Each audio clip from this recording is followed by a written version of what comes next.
Welcome back to the news, everybody. Today we have a story of rebellion. Yes, it is rebellion against War Thunder. War Thunder, it's a humongous game.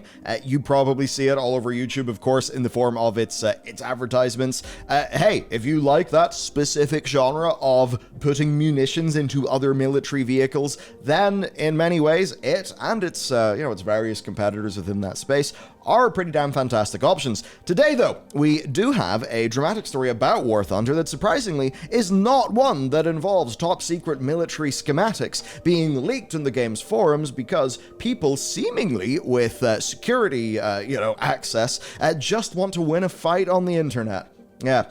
Turns out that winning a fight in the internet is enough to risk jail time and, whatever your country's version of a three-letter agency is, that their ire. But today, anyway, this is something new, right? The series creator, Gaijin Entertainment, is in the firing line of its own community as a result of a proposed monetization step that is... I was going to make some sort of a bridge too far joke because we're in military history land. Yes, it's a bridge full of money too far, apparently. And because of this, the very day that this video goes live, one boycott is going to be starting. Yes, apparently a boycott from the 26th of May to the 9th of June. Who knows how successful it will be. But they have had 84,000 recent Steam reviews out of a 477,000 total, which shows you like a lot of recents. So people are fired up. 8% of those have been positive. 18% of its lifetime Steam reviews have been posted in the last 30 days, and this game has been on Steam since 2013. So, what's happening then? What is this creeping advance of monetization? The big guns of war are firing. You see, this is a free-to-play game, right? Which, of course, means that it is full of currency. Let's talk about our currency. Obviously, any military commander will know that they have to deal with their research points, RP, Silver Lions, SL, Golden Eagles, GE, which are paid. So, instead of gems, think of Golden Eagles. But you can also subscribe to the game and get a premium account for a sort of better return on your gameplay. Now for this, Silver Lions are one of our big deals because they are used to purchase new vehicles, upgrades, and most importantly, to repair your vehicle after matches. Now, the flashpoint for today's drama was the economy update on the 16th of May, and this actively modified how the currencies work. It changed free repairs to your tanks after battle to be in line with vehicle rank rather than cost in SL, and what this means is that a higher quality tank will take longer to repair. It also generally increased the cost of researching, acquiring, and modifying vehicles, especially at higher levels. Now, why especially at higher levels? Well, who are you going to be targeting?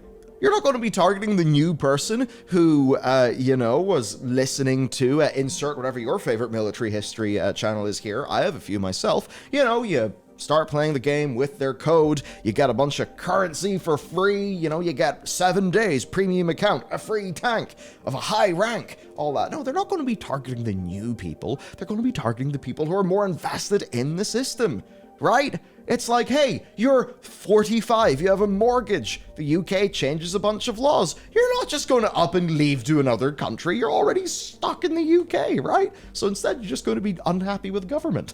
It's a little bit like that in a free-to-play game. It's like, oh yeah, we've changed the general taxation rate of playing our game. What are you going to do, play a competitor? I think that's, to a lot of people, how it goes. And if you look at really any of the free-to-play theory, the people to monetize are those who have been in there, the longest. Because some people have been playing this game for an absolutely humongous amount of time. So, broadly, if you are subscribing or you are paying to play in this game, you would be getting a better experience, right? That is the way that things had been going. Captured by PC Gamer.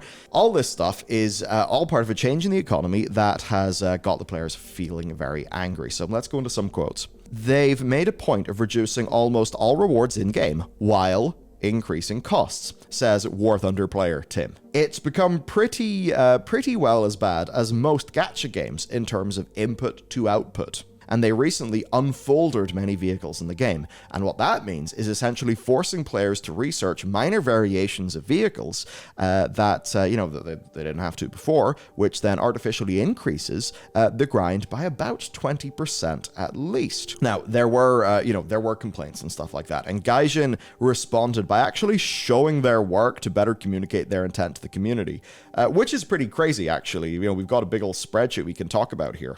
So they did show that off. They highlighted numbers that show that under this new rank-based system, the on average repair cost is going down for most vehicles, right? With these highlighted in green boxes showing the average cost being a reduction. Now, they said this even if it didn't necessarily line up to the changes in the research system and timing that are happening everywhere else, or in a way that was actually modulated via the vehicles that most people used. So if the average in a non-population or a non-player usage-weighted way, if the average goes down, but then you modify that and you weight that by what players actually use and it's went up, then quite obviously, you're trying to use statistics to sort of pull the wool over people's eyes. So premium vehicles of high ranks both have an increased reward and are profitable, unlike researchable vehicles of the highest ranks. Now, this is the crazy thing.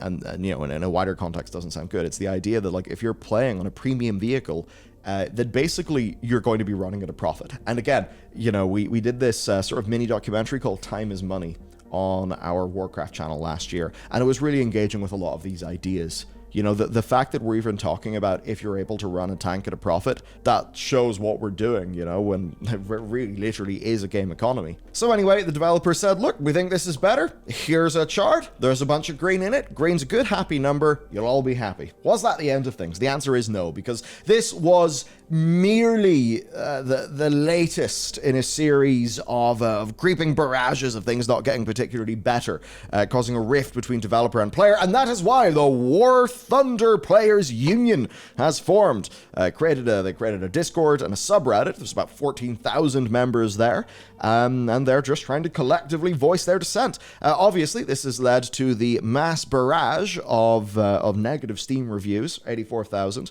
as we covered earlier. Of course, though, we've got some nice Lord Kitchener-style war memes, so this is all very fun, I think, at the end of the day. Hey, I'm partial to a laser pig video. I know that whenever you piss off the military history enthusiasts, most specifically the vehicular military history enthusiasts, that is a strong audience. They will voice their dissent. And that is what is happening. Many Twitch creators, of course, are getting on board too, covering their own gripes in the game. And the end effect here is that as of May 19th, Gaijin have reverted changes to where they were in the pre-patch. And this is a good thing overall. Not only did they revert the changes, they promised to specifically review the entire game economy in a transparent manner for an update later on in this summer. And they issued a survey designed to specifically take feedback on the economic model of the game. So, you look at that and you immediately think, fantastic, great, problem solved. So the review bombing continued. Now, is this just, our troops in the field didn't get the updated memos?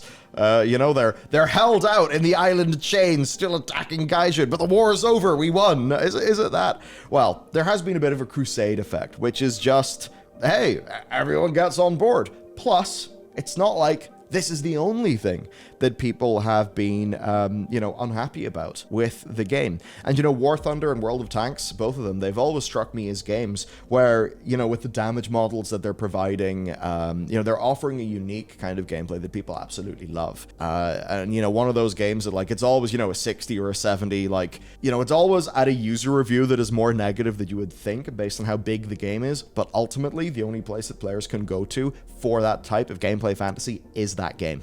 There has been a follow-up to the continued review bombing, etc. The creative director of War Thunder, I don't want to mess up his name, Kirill Yudisev? I'll say Kirill. I think that's the bit that I can get right. So he put his name to a blog post on Steam that was explaining where they are and basically, what they're going to be doing. So they talked about their principles as a free-to-play armored vehicle combat game. Here's the core thing. The game has to earn money or else it will be closed, and it must make money without a paywall, so you can indefinitely play the game without paying anything, so that there is no deception around the idea of the game being free. That progression and economy should, as far as possible, provide a variety of vehicles encountered in battle, otherwise it's boring, and in a game with so many vehicles and modes, it is impossible to manually adjust the in-game economy. So I think their idea there is that this, it has to run at a more systemic level rather than every individual, potential knob being tweaked and tuned. And the other two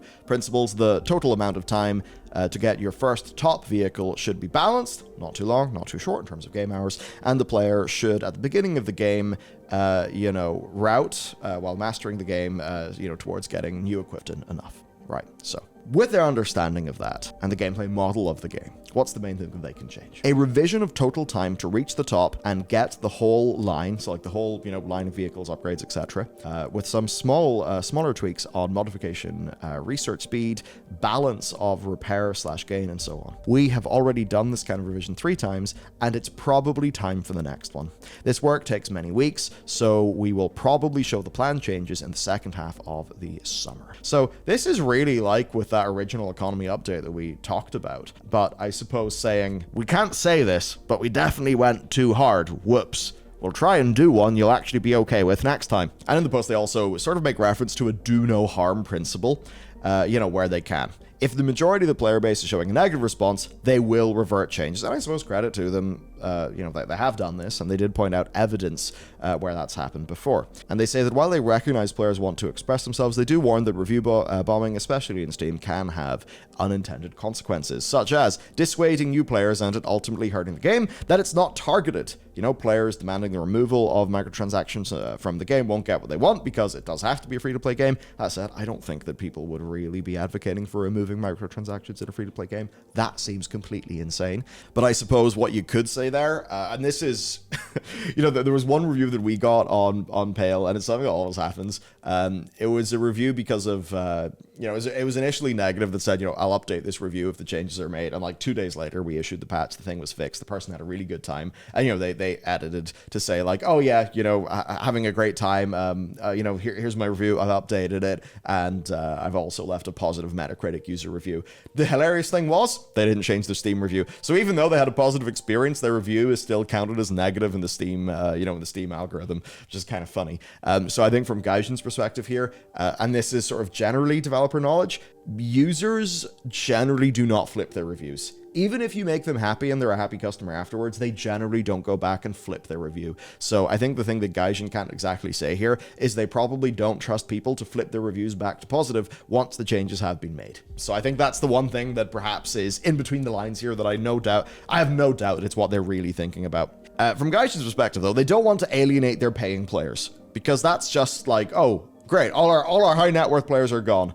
All the whales are gone. Now we're screwed. We're left with minnows. Maybe a large carp at best. They explicitly point out that 80% of War Thunder players have never given them money. Again, the way that people talk about how the golden ratio, you see it everywhere in nature? The 80-20 principle. You see it everywhere. It's insane. And I am sure that if you did an 80-20 analysis of the 20% who do actually give them money, that the 80-20 principle would probably rear its head again. So here's what they say at the end. Hence the unobvious conclusion. The less you have to pay to play the game, the more differently priced paid options it should have, so that those who can afford to spend more and those who can't or don't want to can play for free and have fun. So, from their perspective, this game, it's been here for a decade, it's kind of long in the tooth. Player retention and growth is something that is core to their concerns, and because of this, the complexity of the economy around this free-to-play title is one of the things that has developed over time, especially in terms of retention and player management. They say they have material data that shows impacts, they know on a data-driven sort of level where things need to be, right? They probably know that per their data, the changes made, that they would be showing better results for the overall health of the game down the line. From their perspective, with their definition of health. Now, from the player's perspective, they're not just comparing the game pre-update to post-update. For them, there are half a dozen changes down the line, maybe most of which they didn't like, and they have different incentives to Gaijin. So regardless of how much Gaijin basically say that they've made changes or updates or reverted things based on player feedback, to an already angry player, that's not really going to happen, because you know, for many people are just going to say, oh yeah, every time you screwed us, we said, no, you're not allowed to screw us, we'll leave, and then you didn't screw us. That's not you being good. That's you trying to get away with as much as you can. That is what I think a player who continually feels let down is going to say. And that takes us to actually today, the day of recording, the 23rd of May, where they have apologized unreservedly. Yep.